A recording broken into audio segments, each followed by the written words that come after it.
మా డిపార్ట్మెంట్లో క్రిస్టియన్స్ అని చెప్పుకుంటే ఎంత వివేదకు చూస్తారు. ఎక్కడ మీరు చూడండి, డాక్టర్ మెడికల్ సెక్టార్లో కానీ, డాక్టర్స్ మధ్య కానీ, ఇంజనీర్స్ మధ్య కానీ, ఎక్కడికన్నా వెళ్ళండి, చిన్న చూపు. రోడ్డు మీద గుడి కట్టే నిన్నెవడు అడగడు, కానీ నీకు నచ్చిన స్థలంలో, నీ సొంత స్థలంలో దూరంగా, ఊరికి దూరంగా పోయి నువ్వు సర్చి కట్టు, నేను కట్టనెవరు. గవర్నమెంట్కి కూడా ఎవరంటే చిన్న చూపు చెప్పండి? క్రైస్తవులు. అదే ద్వేషించడం అంటే. రోడ్డు మీద ఏ గుడో కట్టే, ఎవరు నీకు గవర్నమెంట్ రోడ్డు మీద కట్టేసిన అడగరండి. మన స్థలంలో మనం చర్చి కట్టుకుంటామంటే పర్మిషన్స్ ఎవరు? ఒకవేళ ఏదోటి మనం కట్టుకుంటామంటే కట్టి దాన్ని పడగొడేస్తారు. గవర్నమెంట్ ద్వేషిస్తుంది, వ్యవస్థలు ద్వేషిస్తాయి, వ్యక్తులు ద్వేషిస్తారు, చుట్టూ ఉన్న ఎంప్లాయీస్ మనల్ని ద్వేషిస్తారు. మనం ఉన్నతమైన స్థాయిలో క్రైస్తవుడు అని చెప్పుకోవడానికి మనకి ఎంత భయమో.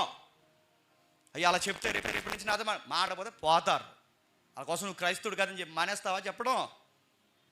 చాలామంది భయపడిపోతారు క్రైస్తవం చెప్పడం. ఎందుకంటే వాళ్ళతో రేపు నుంచి నాతో సరిగా మాట్లాడరు, క్లోజ్గా ఉండరు, నన్ను వెలివేస్తారంటే. అంటే ఈ భయం నువ్వు ఎదుర్కొంటున్నావు. యేసుక్రీస్తు వారు ఇదే చెప్పారు, స్ట్రాంగ్గా ఉండండి. మీరు ఎక్కడున్నా నా నామమును బట్టి మిమ్మల్ని అందరూ ద్వేషిస్తారు. ద్వేషించినా కానీ మీరు గట్టిగా పట్టుకోండి.